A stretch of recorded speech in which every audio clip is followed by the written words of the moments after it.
বিশ্বাসের অপর নাম ভগবান। আর আমি ভগবানে বিশ্বাস করি। কেন জানেন? তাহলে ঘটনাটা বলি। কয়েকটা বছর আগের কথা। চাকরি পেয়ে ভাড়া বাড়িতে থাকতে শুরু করেছি। সঙ্গে বাবা মাও থাকেন। বেশ ভালোই কাটছিল সব কিছু। হঠাৎ করে আমার বাবা ভীষণ অসুস্থ হয়ে পড়ল। এতটাই বাড়াবাড়ি হলো যে হসপিটালে অ্যাডমিট করা ছাড়া কোনো উপায় নেই। বড় বড় হসপিটালগুলোতে অ্যাডমিট করলে পকেটটাও দেখতে হয়। বলতে গেলে মোটা টাকার খেলা। সে যাই হোক, যেখানে সেখানে তো আর বাবাকে এডমিট করতে পারি না। ঠিক করলাম নারায়ণাতেই এডমিট করব। কিন্তু সেই মুহূর্তে তো হাত খালি।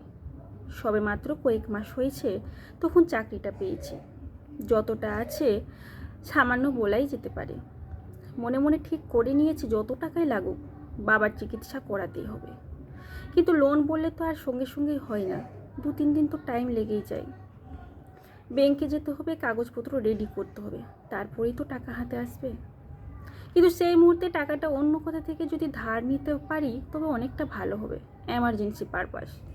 2-3 জনকে কল করে বলতে শুরু করেছি, মানে যার থেকে যতটুকু ধার পাওয়া যায় আর কি। তবে দেখবেন, আপনি যখন বিপদে পড়ে কারো কাছ থেকে হেল্প চাইবেন তখন কারো থেকেই পাবেন না।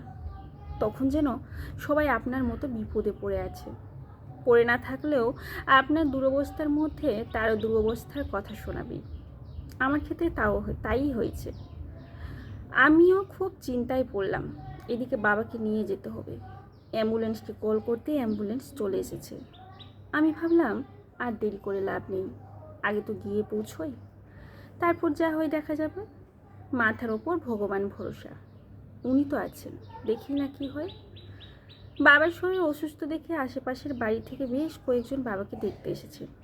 ইতিমধ্যেই একজন প্রতিবেশী আমাকে আড়ালে ডেকে নিয়ে গিয়ে বললেন, বাবাকে কোন হসপিটালে নিয়ে যাচ্ছ? ঠিক করেছি তো ওই নারায়ণতেই নিয়ে যাব। পকেট থেকে টাকার গোছাটা বের করে বললেন, 30,000 টাকা আছে, রাখো। আমি মুখের দিকে তাকিয়ে অবাক বললাম, আপনি? আরে টাকাটা ধরো, তোমার কাজে লাগবে। বাবার চিকিৎসাটা আগে করাও। আপনাকে যে কি বলি। উনি আর কথা বলতে দিলেন না। বললেন, অসব কথা পরে বলবে, আমি মানুষ চিনি। বাবাকে নিয়ে তাড়াতাড়ি বেরিয়ে যাও। সেদিনের ওই 30,000 টাকার আমার কাছে 30 কোটির চেয়েও বেশি মূল্যবান ছিল। জানি না ওই প্রতিবেশী ভদ্রলোক বুঝলেন কি করে যে আমার সত্যি টাকার দরকার ছিল। সেদিন যে কতটা উপকার করেছিলেন উনি, সেটা একমাত্র আমি বুঝেছিলাম। অচেনার আত্মীয় বোধ হয় একেই বলে। আমার বাবা একটা কথা প্রায়ই বলতেন, তুমি যদি কারোর জন্য ভালো কাজ করো, কারো উপকার করো, সে যদি তোমার জন্য কিছু নাও করে, তবে তুমি দুঃখ পাবে না। তুমি ভালো কিছু করলে তোমার ভালো করার জন্য সে না করলেও কেউ না কেউ আসবেই।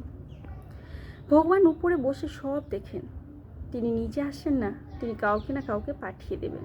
তবে তুমি যার থেকে কিছু পাবে তার প্রতি কৃতজ্ঞ থাকতে ভুলবে না। বাবার কথাটা সেদিন সত্যি হয়েছিল। আসলে মানুষই তো ভগবান, তাই বিশ্বাসটা রাখতে হয়। বুঝলাম ভগবান মানুষের মধ্যেই আছেন, তা না হলে সেদিন ওই মানুষটাই বা আসবেন কেন সাহায্য করতে? উনি আমার আত্মীয় ছিলেন না, অথচ বিপদে পাশে দাঁড়িয়ে সব থেকে বড় আত্মীয় সেদিন উনিই ছিলেন। আমার বাবা ভীষণ সৎ মানুষ ছিলেন। সৎ মানুষের পাশে বোধ হয় আরেকজন সৎ মানুষ এসেই দাঁড়ায়। এতগুলো বছর পরেও সেই বিশ্বাস নিয়ে আজও চলছি। বাবা আজ আর নেই, অথচ বাবার কথাগুলো মনে পড়ে মেনে চলেছি। অনেকেই ঠকিয়ে দেয়, তবে সততা আর বিশ্বাস কখনো হারায়নি। বিশ্বাসটাই বড় পুঁজি। আমার এই বিশ্বাসটার নামই হলো ভগবান।